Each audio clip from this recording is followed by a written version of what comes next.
कि जो व्यक्ति किसी भी तरह ना गिरता हो, उसको गिराने का एक आसान तरीका है, उसकी तुम प्रशंसा करो, और प्रशंसा से व्यक्ति का पतन हो जाता है। पर पतन उसी का होता है जो प्रशंसा को सही मान लेता है। प्रशंसा इसलिए की जाती है व्यक्ति के किसी गुणों की, ताकि वो इन गुणों को अच्छा समझे और इन गुणों को और आगे बढ़ाए। लेकिन उसके मन में ये आ जाता है मेरे जैसा कोई है ही नहीं।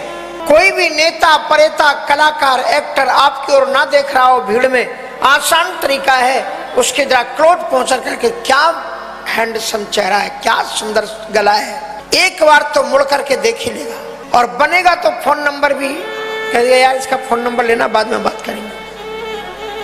प्रशंसा। इंद्र ने, काम ने देखा कि बाबा की समाधि नहीं खुल रही है, उसने 5 बाणों का प्रयोग कर दिया, नारद जी की समाधि नहीं खुली, लेकिन नारद जी की आंख खुल गई। उसके बाद में काम ने प्रशंसा की, और जो ही प्रशंसा की तो अपने प्रशंसक को देखने के लिए नारद जी ने आंखें खोल ली, और काम ने प्रशंसा करते हुए कहा कि भोलेनाथ, नारद बाबा बुरा नहीं मानना, सच बात ये कहें कि मैं अपराधी हूं, मुझे कोई जीत नहीं सकता। भगवान शंकर जी ने भी काम को तो जीत लिया था, ये काम कह रहा है नारद जी की प्रशंसा में। शंकर जी ने काम को तो जीता, लेकिन वो क्रोध को नहीं जीत पाए। क्रोध में आकर के उन्होंने मुझे श्राप देकर के जला दिया। लेकिन बाबा आप तो शंकर जी से भी आगे हो, आपने काम को भी जीत लिया और क्रोध को भी जीत लिया। अपनी सुरक्षा की गारंटी ले रहा है कि कहीं बाद में जला न दे, इसलिए कहा नहीं, ये आपका ये बड़ा सद्गुण है। अब नारद जी ने कहा, मूर्ख, तुझे मालूम नहीं, मैंने काम को भी जीता है, क्रोध को भी जीता है, और मैंने लोभ को भी जीत लिया है। लोभ को बोले यदि मैं चाहता तो इंद्रलोक ले सकता था, लेकिन उस मूर्ख इंद्र को बता देना कि इंद्र, तू सोचता है कि महात्मा लोग उपासना करते तो स्वर्ग के लिए, बोले स्वर्ग में रखा क्या है? सूखिहाड़िले भाग सट स्वान निरखे मृगिराज, छीन ले जिम जान जड़ तिम सुरपतिहीन लाज। जैसे एक कुत्ता, आपने देखा होगा ग्रामीण इलाके में, एक हड्डी उसको मिल जाए और उस हड्डी को खाने में परम स्वाद का अनुभव करता है, और अगर शेर सामने सता हुआ दिखलाई पड़े तो उसे लगता है कि शायद ये शेर मेरी हड्डी छीनना चाहता है, और उसको लेकर के भागता है कि कहीं मेरी हड्डी न छीन ले। उस हड्डी में भी कोई स्वाद होता है, वो तो पत्थर की तरह है, लेकिन वो पत्थर की तरह कठोर हड्डी को, ध्यान से सुनना, कुत्ता जब उसको जोर से डाढ़ों से दबाता है तो उसकी डाढ़ों को चोट लगती है, और उसी का खून बहता है और वो हड्डियों पर बहता है, और अपने ही खून को चाट करके उसे ये लगता है कि ये स्वाद इस हड्डी से आ रहा है। ऐसे ही स्वर्ग में, संसार के होटलों में, कहीं पर भी सोते कितना आनंद स्वर्ग में है, स्वर्ग में आनंद नहीं है। त्रैविद्याम सोमपा पूद पापा यज्ञ रिष्ट्वा स्वर्गतम प्रार्थयन्ति।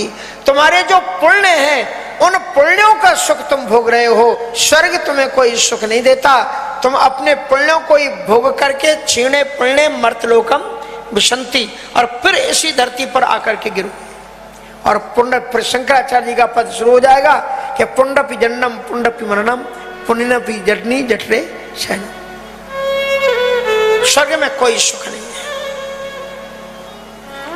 इसलिए उस मूर्ख को कह देना मुझे स्वर्ग की जरूरत नहीं है। कामदेव बार बार प्रशंसा करते हुए चले गए, लेकिन शंकर जी को कामदेव के शब्द गूंज रहे थे। कामदेव ने कहा था आप शंकर जी से भी आगे। उन्होंने कहा ये बात शंकर जी को भी तो पता लगनी चाहिए। अब ये बात शंकर जी को बताएगा कौन?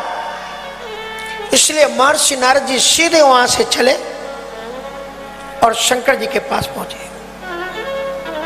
शंकर जी संतों से प्रेम करते हैं। स्वागत किया, सम्मान किया, बैठाया, कहो महाराज कैसे आए। अब वो जानते थे ये तो मेरे बारे में कुछ पूछेंगे नहीं, लेकिन उन्होंने जानबूझ करके इधर उधर, बस सब आनंद है, आपकी कृपा है। ये देवता लोग है ना, बिना काम के हमसे उलझने की कोशिश करते, लेकिन मैं भी प्रभु ऐसी वैसा थोड़ी। बोले कुछ हो गया क्या? बोले हाँ। फिर उन्होंने पूरी विस्तार से काम के पराभव की कथा सुनाई और फिर उन्होंने इसको इस रूप में सुनाया कि मैंने बड़ी कठोर तपस्या की, काम ने सारी अप्सराओं को भेजा, इंद्र ने, काम भी आया, लेकिन महाराज आपने भी काम को जीता था, मैंने भी काम को जीता। अंतर आप में और मुझ में इतना है कि आपने काम को तो जीता लेकिन क्रोध को आप नहीं जीत सके। आपने क्रोध में काम को जला दिया, लेकिन महाराज मुझ में संतत्व है, इसलिए मैंने क्रोध को भी जीत लिया। शिव महापुराण में अगर आप देखोगे तो इस कथा में शंकर जी ने कामदेव को जीत क्यों लिया, नारद जी ने, उसमें रीजन शंकर जी को बताया गया है। शंकर जी के कारण जीते थे, क्योंकि ये वही जगह थी जहां पर भगवान शंकर जी ने बैठ करके तपस्या की थी, जहां पर भगवान शिव ने काम को जला करके खाक किया था, उसी जगह पर वो तपस्या कर रहे थे। इसलिए वहां काम का प्रभाव व्याप्त हो ही नहीं सकता था। इस शंकर जी की तपस्या की भूमि स्थली थी वो, इसलिए शंकर जी कृपा थी और उन्होंने उसे अपनी साधना का स्वरूप समझा। इस बात को वो राम कथा भी बना सकते थे, लेकिन उन्होंने आत्मकथा कर दिया। अगर नारद जी चाहते तो इसको बहुत सुंदर राम की कथा बना सकते थे कि मैं बैठा हुआ था, मैं तो असहाय था, राम जी की कृपा हुई, राम जी की कृपा से काम पराभूत हो गया। बाबा भगवान राम को मैं कितना प्रणाम करूं, सब उन्हीं की कृपा है, मुझ में तो कुछ भी नहीं। गोस्वामी तुलसीदास जी के स्वरूप और स्वभाव को देखो। तुलसीदास जी ने रामचरितमानस में एक अलग चीज दी है। भगवद गीता में 3 योग हैं भगवान को प्राप्त करने के साधन, सांख्य योग, कर्म योग और भक्ति योग। भगवद गीता में इनको तीनों से दूसरे अध्याय में ज्ञान योग है, तीसरे 5वें अध्याय में कर्म योग है, 12वें अध्याय में भक्ति योग है। अगर इनको लाइन से लिख दो, ज्ञान योग, कर्म योग और भक्ति योग, तो गीता का सार आपको निकल आएगा। एक लाइन में लिखो आप, ज्ञान पूर्वक किया गया कर्म ही भक्ति योग है। एक लाइन में गीता का पूरा सार आ जाता है। उपासना को तो अगर आप इसको समर्पण के भाव से उपासना कर लो, 3 योग उसमें बताए गए, लेकिन गोस्वामी 18, वैसे तो 18 योग हैं भगवद गीता में, लेकिन गोस्वामी तुलसीदास जी कहते हैं कितने भी योग तुम्हारे जीवन में आ जाएं, लेकिन एक योग बड़ा जरूरी है और वो है दैन्य योग। दीनता का भाव आप में आ जाए। तेरा राम जी करेंगे बेड़ा पार, उदासी मन काहे को करे। तेरा राम जी करेंगे बेड़ा पार, उदासी मन काहे को करे। तेरा राम जी करेंगे बेड़ा पार, उदासी मन काहे को करे। तेरा राम जी करेंगे बेड़ा पार, उदासी मन काहे को करे। काहे को करे रे, काहे को करे, काहे को करे रे, काहे को करे। राम जी करेंगे बेड़ा पार, उदासी मन काहे को करे। तेरा राम जी करेंगे बेड़ा पार, उदासी मन काहे को करे।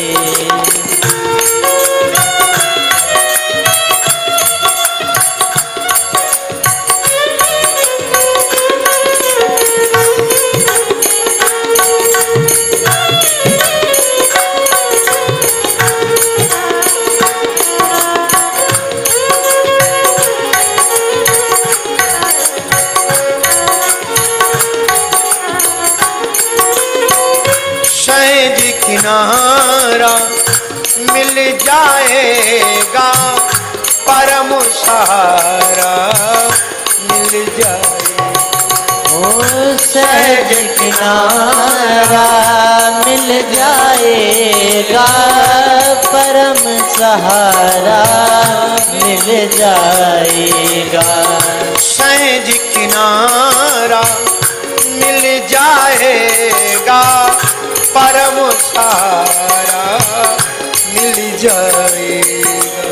ओ सहज किनारा मिल जाएगा, परम सहारा मिल जाएगा। डोरी सौंप के तू देख एक ही बार, उदासी मन काहे को करे। डोरी सौंप के तू देख एक बार, उदासी मन काहे को करे। तेरा राम जी करेंगे बेड़ा पार, उदासी मन काहे को करे।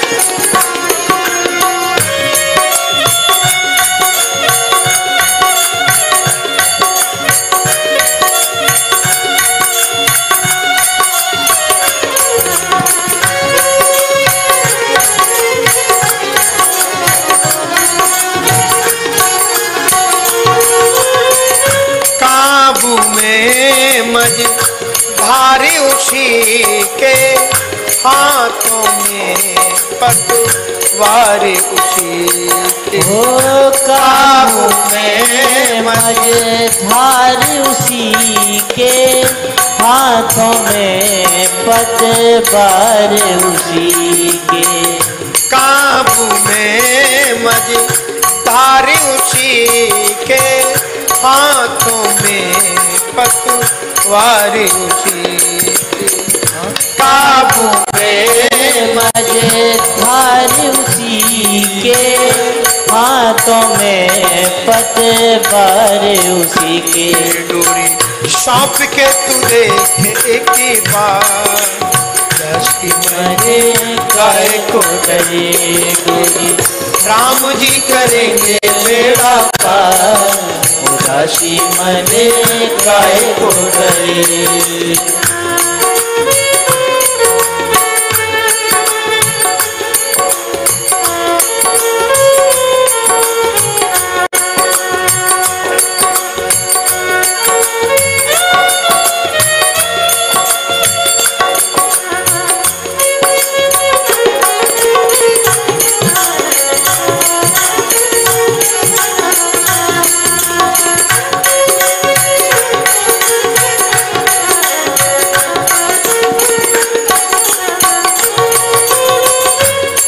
निर्दोष तुझे क्या डर है, पग पग पर साथी ईश्वरी। हो तू निर्दोष तुझे क्या डर है, पग पग पर साथी ईश्वर है। हार भी नहीं है तेरी हार, उदासी मन काहे को डरे। तेरी हार भी नहीं है तेरी हार, उदासी मन काहे को डरे। तेरा राम जी करेंगे बेड़ा पार, दासी मन काहे को डरे।